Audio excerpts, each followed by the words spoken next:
PMC, private military contracting. People talk about how much money it pays. People talk about how cool it is. Yeah. Some people even joke that they're better than professional military, right? Yeah. I want to break this down into some of the realities. So 2007, 2008, I knew ground level troops who had left the Marine Corps, who had taken PMC contracts to be ground level troops, like defending Afghanistan and Iraqi locations, right? Prisons, bases, et cetera, et cetera. On average, those guys would, I'm pretty sure they were making about $200,000 to $250,000 for a 6-month contract. Does that track with your experience too? On the very high end, the typical Blackwater in the 2004 timeframe was $90,000 for a 6-month contract. Now you could do back-to-back contracts, so that brings it up to $180,000. There's a completion bonus involved, so around $200,000 if you were going to work for an entire year straight was pretty reasonable. And those contracts were 10-hour, 12-hour days. They were not easy days. No, they're not easy. It's not like when you deploy in the military and you have built-in downtime and built-in facilities. How did they support you guys? How did a PMC contract support you? Does the military take care of you, or is there like a separate PMC chow hall or a separate PMC gym, or how does all that work? It depends on the location, the facilities that are available. One of the deployments, I was on a special operations, Iraqi special operations compound that we had our own chow hall. We were the minorities there, the expat instructors. So we slept in tents. We ate in their chow hall. We ate their food. We lived not their lifestyle because it was still set up by us as a military organization. And then with Blackwater, we had our own camp, like full of contractors. We had our own chow hall. We could go onto the military compounds and certain military chow halls. We could use our IDs to get in there and eat. So normally the PMCs will be self-sufficient, or they're augmented somewhere else and they're using their facilities. What's the relationship like between a uniformed soldier and a PMC soldier? It can go either way.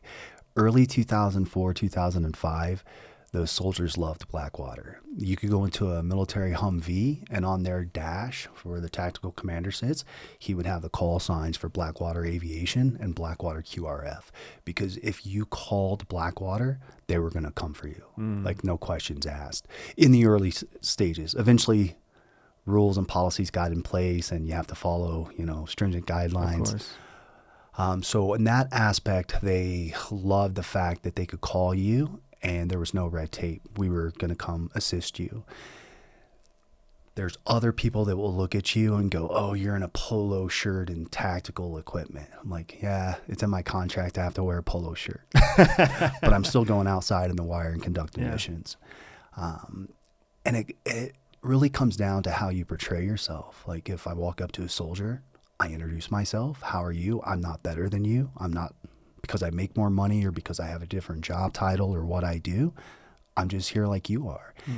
They will receive that much better. But I was just going to say, there's some arrogant people out there that think, oh, I'm a private contractor. Yeah. What does that really mean? Yeah. It just means military, you get paid by the military. This time I'm getting paid. The money's still coming from the U.S. government. It just goes through different organizations. We're all doing the same job.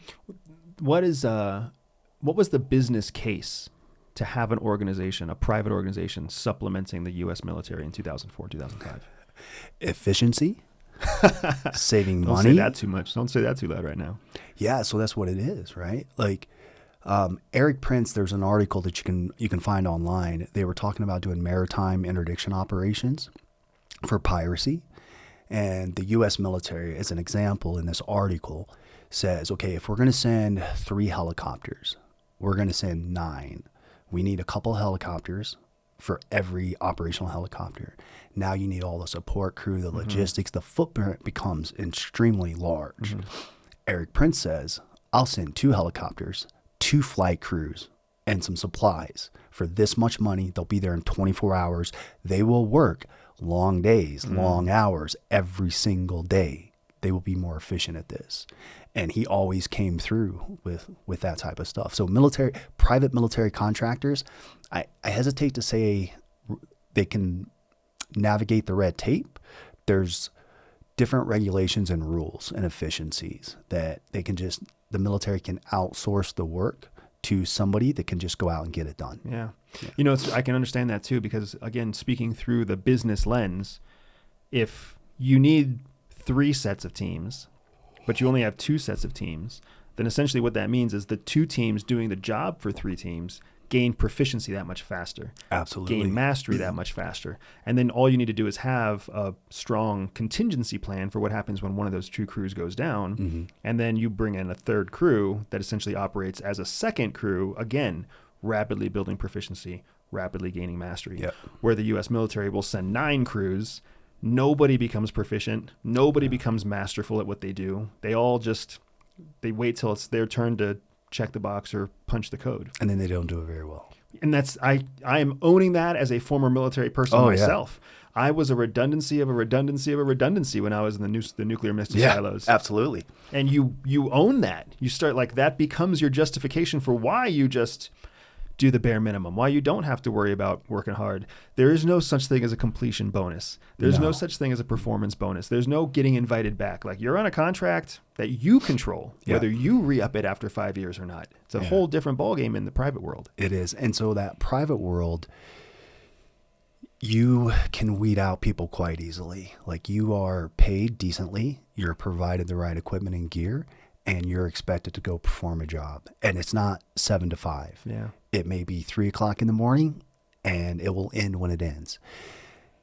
Of course, we as team leaders look at our teams and monitor hey, we need to get some downtime for this guy. We're always checking on one another. If other than that, you're there to work. And people like us, we go there to work. And it makes sense because, like you said at the beginning, a generalized contract might be $90,000 for 6 months. $90,000 in 6 months for an entry-level enlisted person is an incredible amount of money. I mean, they're making $45K in a full year in uniform? Yeah. So $90K in 6 months is very enticing. Absolutely.